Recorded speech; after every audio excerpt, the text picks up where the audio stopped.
ముఖ్యంగా NEET exam leakage తర్వాత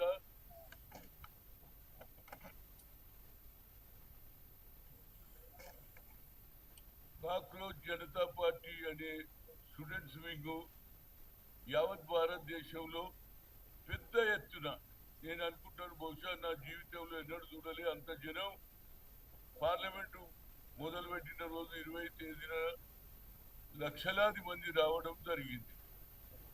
ఆ తర్వాత లాఠీ చార్జ్ కావడం, రబ్బర్ బుల్లెట్లతో కాల్వడం ఇవన్నీ జరిగినాయి. జరిగిన తర్వాత నిన్న పార్లమెంట్లో రాహుల్ గాంధీ గారు ముఖ్యంగా నా ఉద్దేశంలో లా అండ్ ఆర్డర్ ఇష్యూ ఉన్నప్పుడు దేశానికి హోమ్ మినిస్టర్ అయిన అమిత్ షా పార్లమెంట్ కు రాలేదు. అసలు ఒరిజినల్ గా ఎవరు రావాలి? Law and order issue raise అయినప్పుడు హోమ్ మినిస్టర్ ఉండాలి. దానికి మా రాహుల్ గాంధీ గారు నిలదీయడం జరిగింది. దాంతో పాటు ఇదే సమయం చూసుకొని ఆర్ఎస్ఎస్ బీజేపీ వాళ్ళు ఒక కొత్త నాటకం ఆడారు.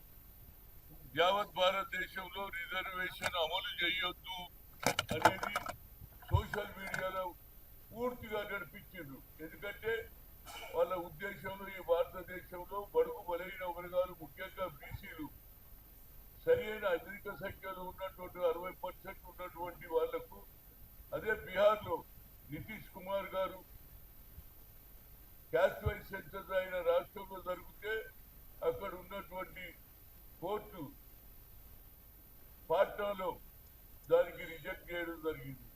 దాంతో పాటు మా రాష్ట్రంలో తెలంగాణలో రేవంత్ రెడ్డి గారి నాయకత్వంలో రిజర్వేషన్ అమలు చేస్తామని మొదలు చెప్పడం, ఆ తర్వాత తూచా తప్పకుండా అసెంబ్లీలో కూడా బిల్లు పెట్టి పాస్ చేయడం కూడా జరిగింది. 42% ఇస్తున్నారు. కానీ జనసంఖ్య చూస్తే రిజర్వేషన్ గురించి ఇంటింటికి తిరిగితే 56% వచ్చిందని మా ముఖ్యమంత్రి గారు చెప్పారు.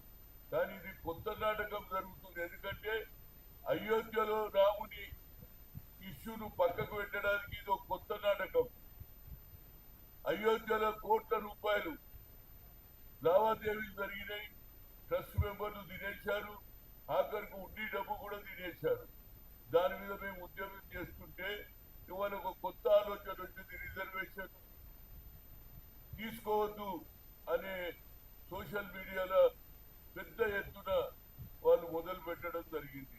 నేనేమంటున్నంటే బీజేపీ నాయకులకు అడుగుతున్నా, అయ్యా రాముడు అనేవాడు మీ ఒక్కరికే నాయకుడు కాదురా బాబు, మా అందరికీ కూడా నాయకుడే, దేవుడు ఆయన ఇష్యూను పక్కకు పెట్టడానికి ఇప్పుడు మీ ఓబీసీ ఏదైతే కులగన జరగొద్దు, రిజర్వేషన్ పెంచొద్దు అనే ఉద్దేశంలో వీళ్ళు ఒక కొత్త నాటకం ఆడుతున్నారు. దానికి నేనేమంటున్నంటే గతంలో మండల్ కమిషన్ ఇష్యూలో యావత్ భారతదేశంలో అగ్గి మొదలైంది. అదేవిధంగా ఇవాళ ఎవరైతే దీనికి ఆలోచన, ఈ దేశానికి ప్రధానమంత్రి మొట్టమొదటిసారిగా ఒక ఓబీసీ అయ్యాడు. నరేంద్ర మోడీ తనకు తాను ఓబీసీ, నేను గానుగా నంపిస్తా, నూనె తీస్తా అని చెప్తున్నాడు. కానీ ఆయన దీని మీద ఒక మాట కూడా మాట్లాడలేదు. అదేవిధంగా అయోధ్య ఇష్యూలో కూడా అక్కడ ఉన్నటువంటి ముఖ్యమంత్రి యోగి ఆదిత్యనాథ్ కేవలం ఏమంటుండంటే సీట్ ద్వారా, ఏది సీటు ద్వారా, స్పెషల్ ఇన్వెస్టిగేషన్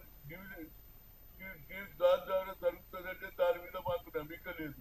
తప్పనిసరిగా ఇది సిబిఐ ఎంక్వైరీ, ఇండిపెండెంట్ ఎంక్వైరీ జరగాలని మొన్న జరిగినటువంటి సిడబ్ల్యూసి సమావేశంలో ఒకటి లీకేజ్ మీద, అదేవిధంగా అయోధ్య దాని మీద కూడా న్యాయం జరగాలని పోరాడుతున్నారు. కనుక తప్పనిసరిగా ఈ ఆలోచనను బంద్ చేయాలి. తప్పనిసరిగా అయోధ్యలో అది సిబిఐ ద్వారా, ఇండిపెండెంట్ ఎంక్వైరీ ద్వారా న్యాయం జరుగుతూనే ప్రజల డబ్బులు, అదే తిరుపతిలో 10 పైసలు లెక్క అవుతుంది. గుండీలో చేసినట్టు వచ్చిన డబ్బు అంతా తెల్లారి లెక్క పెట్టి చెప్తారు. ఇది ఇలా 4,70,00,000 వచ్చిందని చెప్తారు. అక్కడ చెప్పేటోడే లేడు. ప్రజలించిన బంగారాన్ని కరగబెట్టేసి కర్ణాటకలో కడ్డీల ద్వారా అమ్ముకున్నారు. చేసుకుంటారు, రియల్ ఎస్టేట్ బిజినెస్ చేస్తున్నారు, స్టాక్ ఎక్స్చేంజ్ లో డబ్బులు పెట్టుకున్నారు. ఎవరమ్మో సొమ్మునమ్మా మీరు? అదే తిరుపతిలో వచ్చిన డబ్బు ప్రతి ఒక్క పైసలు లెక్క చేసి ప్రజల పక్షాన అక్కడ హాస్పిటల్ కట్టిస్తారు, స్కూల్ కట్టిస్తారు. ఈ విధంగా అదే విధంగా జిల్లాలలో టెంపుల్ పెడుతున్నారు వెంకటేశ్వర స్వామి. కనుక ఇక్కడ ఏం జరుగుతలేదు కాబట్టి ఏదైనా నేను ఓబీసీ ఎంపీస్ కన్వీనర్ గా అదే సోనియా గాంధీ గారు అగ్ర కులాల్లో పుట్టిన ఆ రోజులలో సుప్రీంకోర్టు ఐఐటి ఐఐఎంలో రిజర్వేషన్ లేదని చెప్పినా దానికి మేము దాన్ని ఖండిస్తే అప్పుడు ఆ డిసిషన్ తర్వాత ఆల్టర్నేట్ ఒకటే అడిగిన, madam talent is not anybody's property, God has given to everybody but we should give opportunity అంటే ఏం చేయాలన్నారు. అప్పుడు అమ్మ మన ప్రధానమంత్రికి ఒక మాట చెప్పండి, పార్లమెంట్ లో బిల్లు పెట్టండి, తప్పనిసరిగా బడుగు బలైన వర్గాలకు బీసీలకు న్యాయం జరుగుతుందంటే ఆ అమ్మాయి పెట్టింది కాబట్టి ఐఐటి ఐఐఎం రిజర్వేషన్ వచ్చింది. అదే విధంగా all India institute of medical science డాక్టర్లు అయ్యారు. నేనేమంటున్నాంటే ఎక్కువ సంఖ్యలో ఉన్న జనాభాకు దేశ స్వాతంత్రం వచ్చి 78 ఏళ్ళైనా ఈనాడు కూడా బీసీలకు అన్యాయం జరుగుతున్నది. అన్ని కుల సంఘాలు కూడా ఇవాళ రోడ్ల మీదకి వచ్చింది. అదే మా రాహుల్ గాంధీ అన్నారు, కన్యాకుమారి నుంచి కశ్మీర్ వరకు మ్యారథాన్ వాక్ చేసిన తర్వాత నేను నిన్నటి వరకు ఎస్సీ ఎస్టీలకి అన్యాయం అనుకున్నా, వారికంటే ఎక్కువ బీసీల కంటే ఎక్కువ సంఖ్యలో ఉన్నటువంటి వారికి అన్యాయం జరుగుతుంది అని ఏమన్నాడు. We come to the power, we conduct caste wise census. అంతటితో అగలే దిద్దిన ఇచ్చేదాని ఉంది బాగిద అకార్డింగ్ టు దేర్ పాపులేషన్ చేస్తారు. అదే విధంగా సుప్రీంకోర్టు చీఫ్ జస్టిస్ కూడా అన్నాడు, కొందరు పోయిన పార్లమెంట్ లో ఈ రిజర్వేషన్ ఆపాలని. కానీ ఆయన ఏమన్నాడు, తప్పనిసరిగా బడుగు బలైన వర్గాలకు బీసీలకు న్యాయం జరగాలంటే వాళ్ళ సంఖ్య తెలవాలి. According to their population wise అయితే వారికి ఉద్యోగాలలో, పదవులలో, అభివృద్ధిలో అన్నిటి కూడా ఉపయోగపడుతుందని చెప్పారు. కానీ ఇవాళ దేశానికి ప్రధానమంత్రి ఓబీసీ ఉండి కూడా ఓబీసీలకు న్యాయం చేస్తలేడు. కాబట్టి దీని మీద తప్పనిసరిగా ఇది ఏదైనా కింద మీద జరిగితే మాత్రం యావత్ భారతదేశంలో అల్లకల్లోలమైతుంది. రేపు బీజేపీ నామరూపాలు లేకుండా ఎన్డీఏ ప్రభుత్వం రాకుండా చూడడానికి మా ఛాయశక్తి. ఎందుకంటే మేము న్యాయమైన కోరిక అడుగుతున్నాం బాబు. అయ్యా మేము ఓట్లేసే విషయంలోమా, కేవలం మేము ఓట్లే వేయాలన్నా, మిమ్మల్ని గెలిపియాలన్నా? అరే మీరు తీసుకున్నారుగా ఈడబ్ల్యూ అగ్ర కులాలలో 10% పేదవాళ్ళు ఉన్నారంటే నరేంద్ర మోడీ గారు బిల్లు పెట్టారు, పాస్ చేసుకున్నారు. ఇవాళ మాకు క్యాస్ట్ వైజ్ సెన్సస్ ఎందుకు చేయరు? ఇవాళ సరళ పెట్టారు, ఏది ఎస్సీ ఎస్టీలకు పెట్టారు, కానీ అందులో ఓబీసీలకు పెట్టలేదు. కాబట్టి తప్పనిసరిగా ఒక పెద్ద కుట్ర జరుగుతున్నది. ఈ కుట్రకు వ్యతిరేకంగా ప్రతి పౌరుడు, ప్రతి స్త్రీ ఈనాడు రోడ్ల మీదకి వచ్చే పరిస్థితి ఉన్నది. ఇప్పటికన్నా ఏదైతే బీజేపీ ఆర్ఎస్ఎస్ ఆలోచన చేస్తుందో ఆ ఆలోచనకు వ్యతిరేకంగా ప్రజలు తిరగబడే రోజు వస్తుంది. కనుక తప్పనిసరిగా క్యాస్ట్ వైజ్ సెన్సస్ జరగాల్సిందే. అదే విధంగా పార్లమెంటులో తప్పనిసరిగా బిల్లు పెడితే మా సంఖ్య ఎంతో తెలుస్తుంది. ఆ తర్వాత మీరు నిర్ణయం తీసుకోండి. ప్రతి పార్లమెంట్ లో, ప్రతి అసెంబ్లీలో మా సంఖ్య ఎక్కువ, బీసీలు ఎస్టీలు ఎక్కువ ఉన్నారు. మీరు 10% ఉన్నటువంటి రాహుల్ గాంధీ ప్రసాద్ చెప్పాడు, 90% మందికి అన్యాయం జరుగుతున్నది. 10% వాళ్ళే ఐఏఎస్ కానీ ఐపీఎస్ అందరు వాళ్ళే. ఎప్పటి వరకు ఇది జరుగుతుంది? కనుక ఇవాళ ఖబర్దార్ అంటున్నా, ఆర్ఎస్ఎస్ బీజేపీ ఇవాళ పిల్లల జీవితాలతో ఆడతారు. వాళ్ళను చంపడానికి వాళ్ళ 21 మంది చనిపోయారు. 37 రోజులు ఉద్యమం జరిగిన తర్వాత నిన్న బిల్లు పాస్ అయింది. అది ఫాస్ట్ ట్రాక్ ఎంత తొందరగా అయితే అంత న్యాయం జరుగుతుంది, లేకపోతే పిల్లల భవిష్యత్తు పోతుంది. అదేవిధంగా మా చిరకాల కోరిక ఏది 1931 అయింది, జనగణ జరిగింది. ఇవాళ జనగణలో బీసీలను విస్మరిస్తే మాత్రం తప్పనిసరిగా ఈ భారతదేశంలో రెండో యుద్ధం తప్పనిసరిగా జరుగుతుంది. ఇది అది ఒంటరి ఇవాళ బీసీ నాయకులు అనుకుంటున్నటువంటి బీజేపీలో ఉన్న నాయకులు కానీ, బీఆర్ఎస్ లో కానీ అందరూ కూడా ఇవాళ సిపిఐ కూడా అంటుంది కులగన జరగాలి. అదే విధంగా ఏది అడుగుతున్నారు, అయోధ్యలో రాముడికి జరిగిన అన్యాయం, దేవుడు అని పేర్ల మీద ఓట్లు తీసుకుంటారు, దేవునికి కూడా అన్యాయం చేస్తున్నారు. కాబట్టి తప్పనిసరిగా మా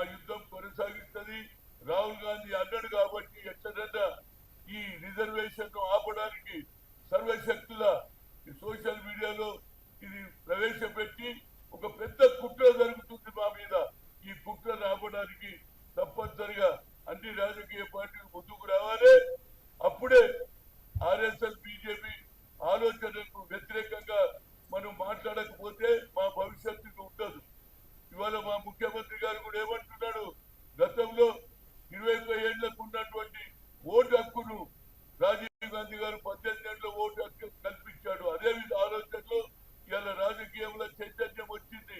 చదువుకున్న విద్యార్థులు కూడా అసెంబ్లీలో పోటీ చేయాలి, వాళ్ళది కూడా 25 ఏళ్ల నుంచి 21 చేయమని మా ముఖ్యమంత్రి గారు అసెంబ్లీలో తీర్మానం తీసుకుంటామంటున్నారు. దానికి మేము తప్పనిసరిగా సపోర్ట్ చేస్తాం. విద్యార్థులలో కూడా అవగాహన ఉన్నది, ధైర్యం ఉన్నది, పని చేయాలని స్ఫూర్తి ఉన్నది. చూడండి, పోలీసు వాళ్ళు కొడుతుంటే కొట్టు కొట్టు కొట్టు అన్నారు కానీ పారిపోలే. That is the culture of the student. అదేవిధంగా బీసీలకి ఎన్ని రోజులు మాకు అన్యాయం చేస్తారా బాబు? ఎన్ని రోజులు స్వాతంత్రం వచ్చినా ఇవాళ మేము అడుక్కునే పరిస్థితి.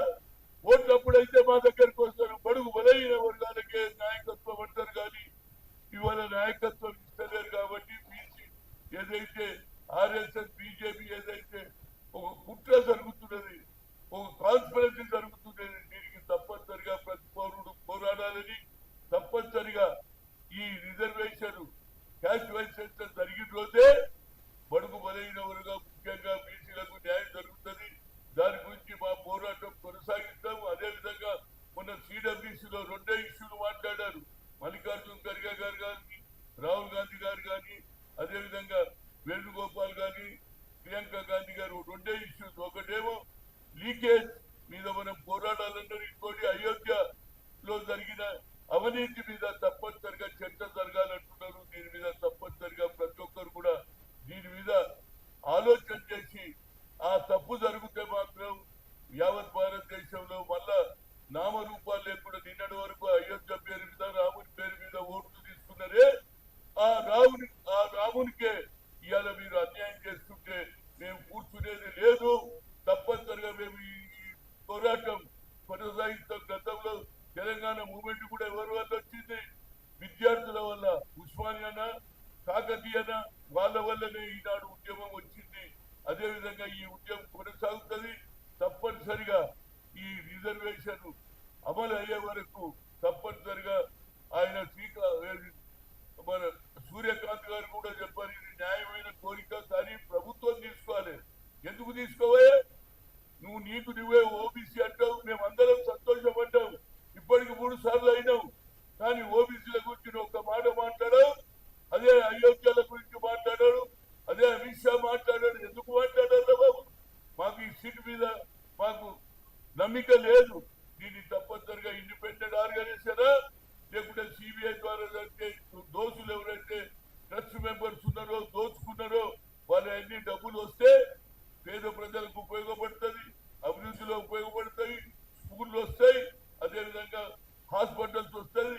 ప్రతి పౌరునికి కూడా న్యాయమైన కోరిక తీరుతుందని మీ ద్వారా, మీడియా ద్వారా చెప్తున్నాను. తప్పనిసరిగా ఇది ఎక్కడ కింద మీద అయితే మాత్రం రాహుల్ గాంధీ ఒక్కడే అగ్రకులాలో పుట్టినా బడుగు బలైన గురించి ఆలోచన చేసే శక్తి ఆయనకు ఉన్నది.